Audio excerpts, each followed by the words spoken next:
Retour à l'été 1967. Françoise Hardy, qui n'a que 23 ans à l'époque, enchaîne les tubes et devient peu à peu l'une des idoles des jeunes filles en France, qui vont copier sa voix douce et son style.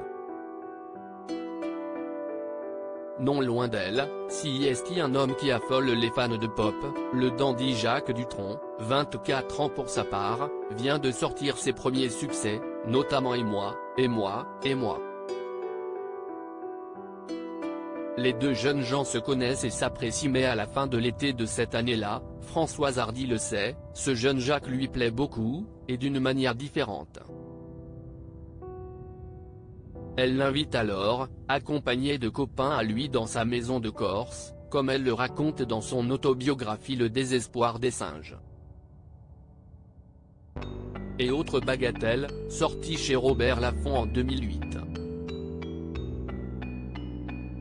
Le duo passe des vacances idylliques, pendant que les hommes se reposent au soleil, la jeune femme s'amuse derrière les fourneaux et tente des expériences en cuisine comme en cocktail.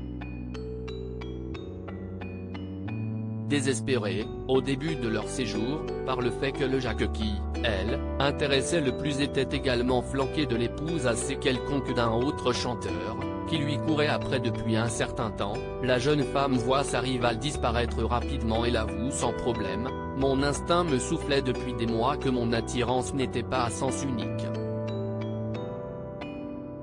Un stratagème diabolique et la situation a fini par se débloquer grâce à un stratagème qui lui a été révélé ensuite. Après dîner, les copains disparurent comme par enchantement et je me retrouvais seul avec l'élu de mon cœur, sans imaginer un instant qu'il était de mèche avec eux, raconte-t-elle, avant d'expliquer que le futur couple, timide, a bu pendant des heures, avant de se retrouver sur l'oreiller pour un moment qui n'a pas grand-chose de romantique finalement. À mon grand regret, je ne me souviens de rien. Avoue en effet la chanteuse. Mais qui se souvient particulièrement bien de ce qu'on lui avait caché.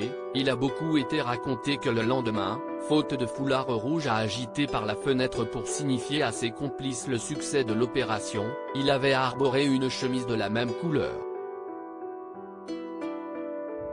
Quand, des années plus tard, on me mit au courant de cette petite conspiration, je ne fus d'abord choqué, jusqu'à ce que je comprenne que, sans elle, il n'aurait pas eu l'audace d'aller à l'assaut de la citadelle imprenable que j'étais sans doute à ses yeux, conclut-elle à propos de ce Jacques si irrésistible.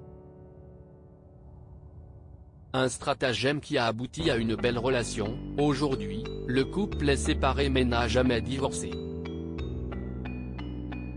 Tous les deux ont eu un enfant, Thomas, né en 1973 et qui les a suivis dans la musique. Aujourd'hui, celui-ci entretient une relation fusionnelle avec eux et est même monté sur scène récemment avec son père. Encouragé par sa célèbre maman.